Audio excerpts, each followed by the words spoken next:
आज के इस एक्सप्लेनर में हम कुछ ऐसा डिकोड करने वाले हैं जो सीधे किसी लेबोरेटरी से निकला हुआ लगता है। शॉर्ट फॉर्म कंटेंट का एल्गोरिदम आखिर काम कैसे करता है? इंटरनेट पर तो इसे लेकर हजारों थ्योरीज उड़ती रहती हैं, राइट? लेकिन आज हम थ्योरी पर नहीं, बल्कि एक असली सॉलिड 48 घंटे के एक्सपेरिमेंटल केस स्टडी के डेटा पर बात करेंगे। एक क्रिएटर की वायरल ग्रोथ का बिल्कुल ऑब्जेक्टिव एनालिसिस। 1000। अब ये कोई रैंडम नंबर नहीं है। सोचकर देखिए, डेली 1000 नए लोग किसी कंटेंट से जुड़ रहे हैं। इस केस स्टडी में ठीक यही हुआ। हर दिन 1000 सब्सक्राइबर्स की ग्रोथ। ये रातों रात हुआ एक ऐसा धमाका है जिसका सपना हर क्रिएटर देखता है। पर सवाल यह है कि क्या ये महज किस्मत थी या इसके पीछे कोई बहुत ही चालाक स्ट्रैटेजी थी? तो चलिए सीधा इस रोड मैप में डाइव इन करते हैं। आज हम 5 एक्सपेरिमेंट्स देखेंगे। पहला, 48 घंटे में वायरल शॉर्ट्स। दूसरा, सेल्फ वॉच एक्सपेरिमेंट। तीसरा, मिक्स्ड कंटेंट का जाल। चौथा, एआई टूल्स और चैनल की उम्र। और पांचवा, ट्रेंड जैकिंग सीक्रेट। नंबर 1, 48 घंटे में वायरल शॉर्ट्स। चलिए इस स्टडी की बेसलाइन सेट करते हैं। सोर्स डेटा के हिसाब से शुरुआत हुई एक ऐसे चैनल से जो पूरे 5 साल से बंद पड़ा था, एकदम डेड। ऐसा समझ लीजिए कि उस पे मकड़ी के जाले लगे हुए थे। लेकिन सडनली उसे रिवाइव किया गया और सिर्फ 48 घंटों के अंदर बूम, एक शॉट पर 1,70,000 से ज्यादा व्यूज आ गए और चैनल ने 1000 से ज्यादा सब्सक्राइबर्स खींच लिए। कमाल की बात यह है कि एक्सपेरिमेंट पूरा होते ही इन वीडियोस को अनलिस्ट कर दिया गया ताकि प्लेटफॉर्म इन्हें किसी रैंडम रीजन से डिलीट न कर दे। ये चीज अपने आप में दिखाती है कि शॉर्ट फॉर्म का ये इकोसिस्टम कितना अनप्रेडिक्टेबल है। Number 2, self watch experiment. अब ये एक ऐसा सवाल है जो कभी ना कभी सबके दिमाग में आता है। क्या होगा अगर अपने ही शॉर्ट्स को 15 या 20 बार देखा जाए? क्या इससे एल्गोरिदम को लगता है कि ये वीडियो बहुत एंगेजिंग है और वो उसे पुश करने लगता है? इस एक्सप्लेनर में हम इस थ्योरी का साइंटिफिक टेस्ट देखेंगे। इस टेस्ट की मेथोडोलॉजी एकदम सॉलिड थी। 2 अलग अलग शॉट्स अपलोड किए गए। पहले शॉट को क्रिएटर ने अपने ही अलग अलग अकाउंट से 15 से ज्यादा बार देखा, मतलब बिल्कुल स्टैंडर्ड तरीका। और दूसरे शॉट के लिए कदम आगे बढ़कर वीपीएन का इस्तेमाल किया गया ताकि आईपी एड्रेस ही छुप जाए और सिस्टम को लगे कि व्यूज दुनिया के अलग अलग कोनों से आ रहे हैं। और ये पूरा प्रोसेस पूरे 7 दिनों तक चला। और रिजल्ट? तैयार हो जाइए, एकदम जीरो एल्गोरिदम बूस्ट। जी हां, बिल्कुल जीरो। डेटा यहां चीख चीख कर कह रहा है कि खुद के शॉट्स देखने से रीच बढ़ना तो दूर की बात है, वो पूरी तरह तबाह हो जाती है। लॉन्ग फॉर्म वीडियोस में शायद इसका थोड़ा बहुत फायदा मिल भी जाए, पर शॉर्ट्स के एल्गोरिदम को बेवकूफ नहीं बनाया जा सकता, वीपीएन लगाकर भी नहीं। तो ये ट्रिक तो पूरी तरह फेल है। नंबर 3, मिक्स्ड कंटेंट का जाल। इस एक्सपेरिमेंट का आइडिया बड़ा ही दिलचस्प था। क्या होगा अगर एक ही फ्रेश चैनल पर सारी ट्रेंडिंग नीश जैसे motivational stories, AI stories, Spiderman और ट्रोल फेस सब एक साथ डाल दी जाएं? क्या ऐसा करने से चैनल रॉकेट की तरह उड़ जाएगा, क्योंकि उसमें हर किसी के लिए कुछ ना कुछ है? चलिए देखते हैं। इस टाइमलाइन पर नजर डालते हैं। 0 आवर पर 2-2 घंटे के गैप में 5 अलग अलग नीश के शॉर्ट्स अपलोड किए गए। पहले दिन का नतीजा क्या रहा? एकदम सन्नाटा, जीरो ट्रैक्शन। लेकिन एक्सपेरिमेंट चलता रहा और पूरे 1 हफ्ते तक मिक्स कंटेंट अपलोड होता रहा। 7वें दिन जाकर चैनल ने 272 सब्सक्राइबर्स गेन किए। सुनने में शायद लगे कि चलो कुछ तो शुरुआत हुई, लेकिन असली कहानी तो इस डेटा के बहुत अंदर छिपी है। और वो असली कहानी ये डेटा साफ कर देता है।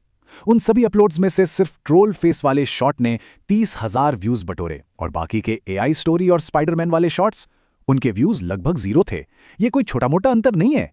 इस भयंकर कॉन्ट्रास्ट का सीधा सा मतलब था कि चैनल के साथ एक बहुत बड़ी गड़बड़ हो चुकी थी। इसी को कहते हैं चैनल फ्रीज होना।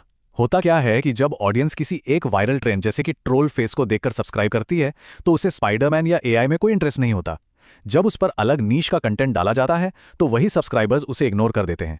इससे एल्गोरिथम को सीधा सिग्नल जाता है कि ये नया कंटेंट खराब है और चैनल की रीच एकदम बर्फ की तरह जम जाती है, यानी फ्रीज हो जाती है। इसे ठीक करने का बस एक ही रास्ता बचता है, उसी फॉर्मेट पर वापस लौट जाना जिसने वो पहली ऑडियंस लाकर दी थी। आगे बढ़ते हैं। नंबर 4, एआई टूल्स और चैनल की उम्र। यहां एक बड़ा टेस्ट ये था कि एल्गोरिथम किसे ज्यादा फेवर करता है, एक बिल्कुल ब्रांड न्यू फ्रेश चैनल को या फिर उस 4 साल पुराने चैनल को जो सालों से पड़ा हुआ था। एक्सपेरिमेंट के लिए इन दोनों वेरिएबल्स को आमने सामने खड़ा कर दिया गया ताकि देखा जा सके कि ग्रोथ कहां ज्यादा तेज होती है। और इन दोनों चैनल्स पे धड़ाधड़ कंटेंट डालने के लिए एक बहुत ही स्मार्ट एआई वर्कफ्लो सेट किया गया। स्टेप 1, किसी वायरल शॉट का ट्रांसक्रिप्ट कॉपी किया। स्टेप 2, चैट जीपीटी से उसे रीराइट कराया। स्टेप 3, 11 लैब से एकदम रियलिस्टिक वॉइस ओवर निकाला। स्टेप 4, लियोनार्डो एआई से इमेजेस जनरेट की। और आखिरी स्टेप, लूमा एआई का यूज करके उन इमेजेस को एनिमेट कर दिया। ये पूरा प्रोसेस दिखाता है कि आज के टाइम में वायरल कंटेंट का क्लोन बनाकर उसे टेस्ट करना कितना तेज और आसान हो चुका है। और अब number 5, the trend jacking secret, वो असली स्ट्रैटेजी जिसने ये पूरी 48 आवर्स वाली ग्रोथ मुमकिन की। अब इस स्लाइड के बारे में जो बात सबसे ज्यादा दिलचस्प है वो ये है कि ये सवाल इस मिथ को बिल्कुल तोड़ देता है कि वायरल होना सिर्फ एक तुक्का है। तो आखिर कंसिस्टेंट वायरल शॉट्स का असली सीक्रेट क्या है? कुछ लोग बार बार मिलियंस में व्यूज कैसे ले आते हैं? इसका जवाब है अग्रेसिव ट्रेंड जैकिंग। चलिए इसे समझते हैं। मान लीजिए अभी डक शॉट्स का कोई ट्रेंड चल रहा है। एक नॉर्मल क्रिएटर क्या करेगा? वो एक वीडियो बनाएगा, अपने चैनल पर डालेगा, और अगर वो फ्लॉप हो गया तो मायूस होकर कुछ और ट्राई करने लगेगा। लेकिन इस केस स्टडी का सीक्रेट बिल्कुल अलग है। यहां उस ट्रेंड को एक ही समय पर कई अलग अलग इंडिपेंडेंट चैनल्स पर एक साथ डिस्ट्रीब्यूट किया जाता है। और ये डेटा एल्गोरिथम के पागलपन का सबसे बड़ा सबूत है। एक ही ट्रेंड जैकिंग स्ट्रैटेजी को 3 अलग अलग चैनल्स पर एक साथ आजमाया गया। चैनल ए पूरी तरह फेल, चैनल बी वो भी फेल, लेकिन चैनल सी सिर्फ 48 घंटों में 1000 से ज्यादा सब्सक्राइबर्स के साथ वायरल हो गया। मजेदार बात यह है कि कंटेंट सेम था, स्ट्रैटेजी सेम थी। यह साफ दिखाता है कि शॉर्ट्स की दुनिया में सक्सेस सिर्फ क्वालिटी का नहीं बल्कि वॉल्यूम और प्लेसमेंट का गेम भी है। तो इस पूरे डेटा ड्रिवन एक्सप्लेनर को समराइज करते हैं। ये 4 गोल्डन रूल्स हमेशा याद रखने लायक हैं। पहला, शॉर्ट्स को खुद कभी मत देखिए। दूसरा, एक ही चैनल पर नीश को मिक्स करने की गलती कभी मत कीजिए वरना चैनल फ्रीज हो जाएगा। तीसरा, वायरल स्क्रिप्ट्स को तेजी से टेस्ट करने के लिए एआई वर्कफ्लोज का पूरा इस्तेमाल कीजिए। और चौथा, जो सबसे क्रिटिकल है, किसी एक ट्रेंड को हिट कराने के लिए कभी भी सिर्फ एक चैनल के भरोसे मत बैठिए। ये पूरा एनालिसिस सोर्स के स्टडी के इस एक पावरफुल कोड पर आकर टिक जाता है, मैं कभी भी सिर्फ एक चैनल पर निर्भर नहीं रहता। शॉर्ट फॉर्म कंटेंट की दुनिया में डाइवर्सिफिकेशन यानी अपने कंटेंट को कई चैनल्स पर फैलाना अब कोई ऑप्शन नहीं रहा, बल्कि ये एक जरूरत बन गया है। और इसी के साथ हम इस एक्सप्लेनर के अंत में आ गए हैं। लेकिन जाते जाते ये एक बड़ा सवाल छोड़ जाता है।